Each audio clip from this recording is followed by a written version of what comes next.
This is what I will say. He claimed the energy source was an element that was very heavy, and it was like unobtainium or something like that, 115 element. And 25 years ago, he talked all about it. And then literally 3 years ago, maybe 4, they added it to the periodic table. What is this stuff called again? I think it's called unobtainium. It's element 115. It's on, and that's the other thing is people don't realize. Oh, holy shit! 25 years ago, he says this element comes from a binary star system, and it's really heavy. There's a certain isotope that's stable. They'll find it, and then all of a sudden, I remember one day I was driving my car and I heard it like on CNN, new element added to the periodic table. I was like, holy shit, you know. But it's pretty interesting, crazy story. Yeah. Well.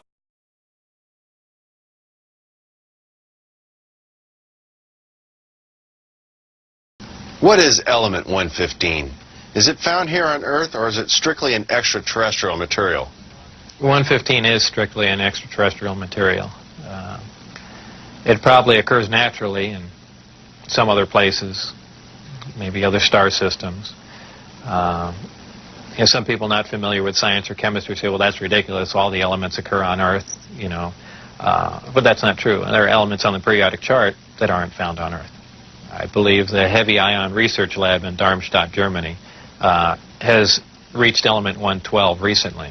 So 115 isn't that far away. And when they synthesize it, it's not like they're making a couple ounces of it. They're talking about 1 or 2 atoms of it. To make any usable quantity of a heavy element like that is virtually impossible. Element 115 is in the top of the reactor.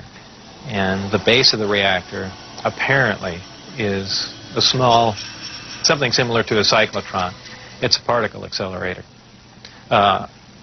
A particle is accelerated to high speed and then deflected up a small tube, and it's aimed at the 115. This transmutes the 115, similar to the way we do that in a normal particle accelerator. This causes a reaction, a radiation emission that we really haven't seen before. It produces antimatter.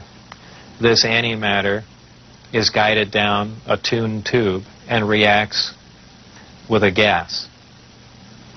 When matter and antimatter react, they convert to 100% energy. This energy is converted, heat energy, is converted to electrical power in the reactor itself. This is done through a thermoelectric converter.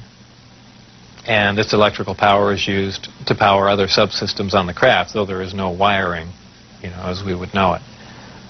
Also, that's almost a byproduct of the reactor. The reactor also sets up a gravitational wave from the 115 being bombarded.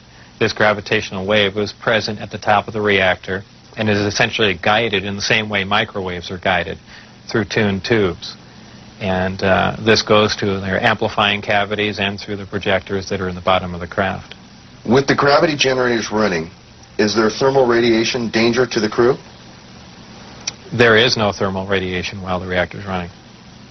The thermionic generator is 100% efficient, which is in violation of the first law of thermodynamics.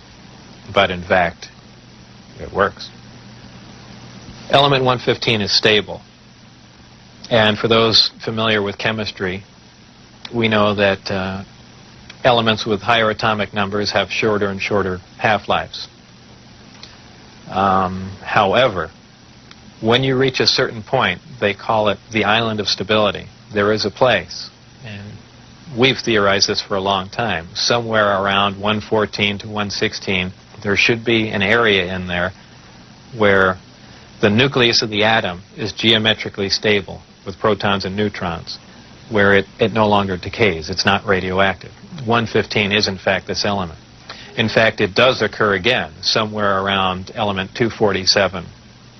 Of course, you know, we're nowhere near synthesizing that. We can only, you know, predict things like that. But that's where 115 is.